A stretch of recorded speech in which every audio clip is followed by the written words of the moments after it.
Hey everybody, this is Tambio and I'm back with another Transformers video review. And this time I have Combiner Wars Shockwave in the legend size here. So I think that this is a figure that a lot of people have been kind of waiting for. I know that I have. Shockwave is personally one of my favorite characters. He's one of the first Transformers that I remember having. And I think I actually stole it from my brother. So here you can see the figure here, and then it does go on for Bruticus. It's a weapon. It's the extra fifth member that they're using just because of one episode where Shockwave was attacking. I don't remember the exact episode, but he transformed, and his whole gimmick was he turned into a gun, but his shortfall was that he couldn't transform back into a robot right away. He had some kind of defect with him or something wrong with him that wouldn't allow him to transform automatically back. He had to wait a certain amount of time or something to transform back. So Bruticus picked him up and then started shooting, I think, some of his own team members, if memory serves me right. But and this is kind of an homage to that. So they do that with all the third-party figures. So you know, Hasbro deciding to do this is kind of cool also. So just a nod towards that episode. And look back here, it says it takes approximately about 12 steps. I don't know where I'm getting 13 from.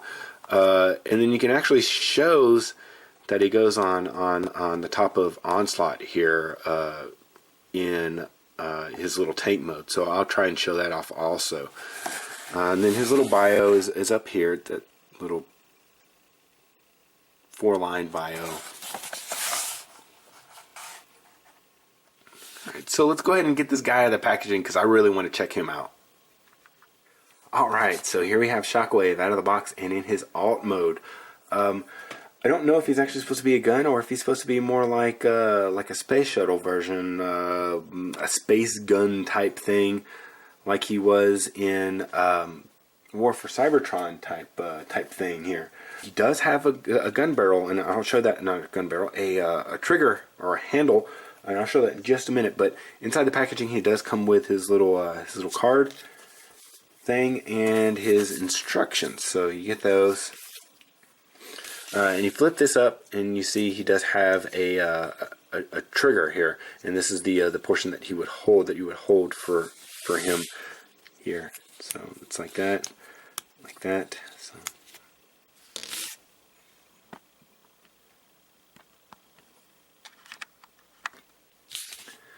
So yeah, he does have his sights on here, like the original G1. So that makes me think that he's more of supposed to be a gun than anything else. Some of the deluxe figures can hold him. It actually looks like probably the Combiner Wars Bruticus can hold him like this. I will show him off when I do the combined video of Bruticus. But I want to bring in Onslaught because he does fit on Onslaught, on the top of Onslaught here. If you look at this right here, you can see that there's a kind of a semicircle and then this. So you just go like this, and you drop that down into there, and he becomes part of his turret type thing. So you got that, and then since it's a regular peg right here, almost any deluxe or the larger figures could actually carry him. So that's kind of cool if there's enough space in between there. But let me go ahead and bring him back out. So transforming him. It's not really that hard. The part that I had the hardest part with was actually with the legs. So the legs you take and you kind of do this and then turn it around like that. It's not, there we go. So you don't want that to be like that. You want it to be like that. And then you take these hips and you actually rotate up the hips, and the hips lock into place up here. And I didn't notice that before. Oops. I didn't notice that before, and I was having problems transforming him into the gun mode. But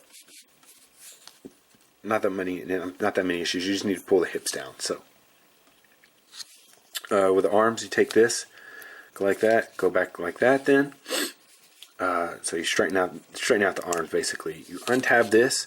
See, there's the these pieces that tab into here, but then there's also in with the barrel right here. There's a tab right there that tabs into the top portion of the arm. So, and then this goes on the back, which flips the head up, and then this flips to the back here, and there you have Shockwave. And oh, legs. So the feet. Flip that down. So. There he goes, and for being so small, he actually has a lot of detail on him. This is a very, very good figure. I actually wouldn't mind if they would take this and size him up so that he would be a proper size. But I guess I'm just going to kind of go on through this. My son's been crying. He didn't get a very good nap today, so he's been really cranky, and you can kind of hear him through the door. And wife's trying to take care of him. But if you hear a crying baby, yeah, that's why. It's not your baby, it's mine. So don't be alarmed by that. It's not a ghost or anything like that. There is a large amount of clear plastic on this guy. This whole leg section right here is actually clear plastic, and you can see kind of going through there with the thin purple that they put on there. This whole section right here on the arm, this forearm part right here, is clear plastic. This is clear plastic. So there's a lot on there, which is, kind of nice. It's a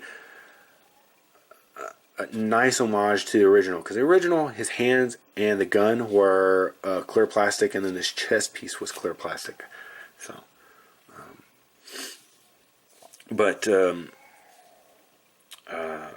and then the front part of the front part of his gun clear plastic? I'm trying to remember. I remember the inside portion was, but I don't remember if this part was or not.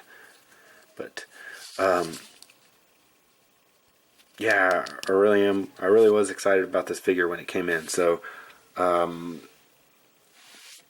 we'll go ahead and move on so we can get to the rest of the figures that I have, so we can get to Bruticus, so we can get this guy shown off with him.